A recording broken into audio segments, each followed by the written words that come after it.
কিবোর্ডে ছবি অ্যাড করে আপনার কিবোর্ড কিন্তু সবার চেয়ে আলাদা করে রাখতে পারেন। তো চলুন দেখিয়ে দিচ্ছি কিভাবে সুন্দর একটি ছবি কিবোর্ডে অ্যাড করবে।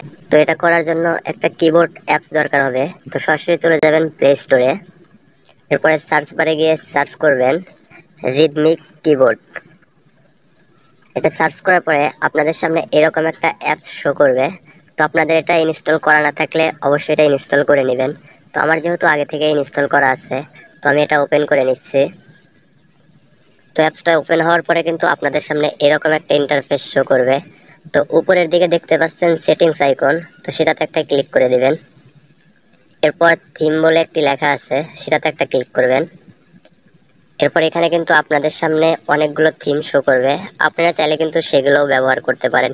তো আমি যেহেতু দেখাতে চাচ্ছি কিভাবে কিবোর্ডে ছবি অ্যাড করবেন, তো এটার জন্য ক্রিয়েট নিউ থিম এটাতে একটা ক্লিক করবেন। এটাতে ক্লিক করার পরে কিন্তু আপনাদের সামনে এরকম একটি ইন্টারফেস শো করবে।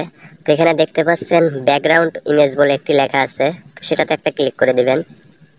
এটাতে ক্লিক করার পরে আপনাদের সামনে কিন্তু এরকম দুইটা লেখা শো করবে। একটা দেখতে পাচ্ছেন ক্যামেরা, আর একটা হচ্ছে গ্যালারি। আপনারা চাইলে কিন্তু ক্যামেরাতে ছবি তুলে সেটাও সরাসরি ব্যবহার করতে পারেন, অথবা আপনাদের গ্যালারিতে যদি কোনো ছবি থাকে সেটাও কিন্তু আপনারা ব্যবহার করতে পারেন। তো আমি গ্যালারিতে ক্লিক করে গ্যালারি থেকে একটা ছবি অ্যাড করে আপনাদের দেখাচ্ছি।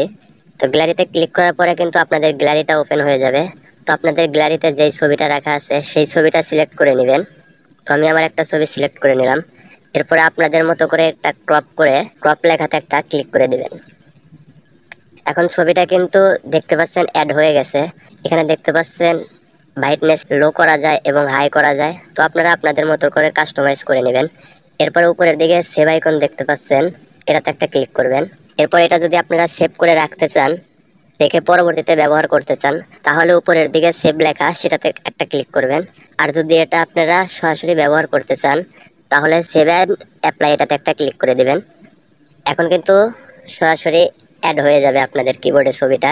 তো আজকের মতো এখানেই বিদায় নিচ্ছি। ভিডিওটা ভালো লাগলে অবশ্যই একটি লাইক করে দিবেন। সবাই ভালো থাকবেন, সুস্থ থাকবেন। আল্লাহ হাফেজ।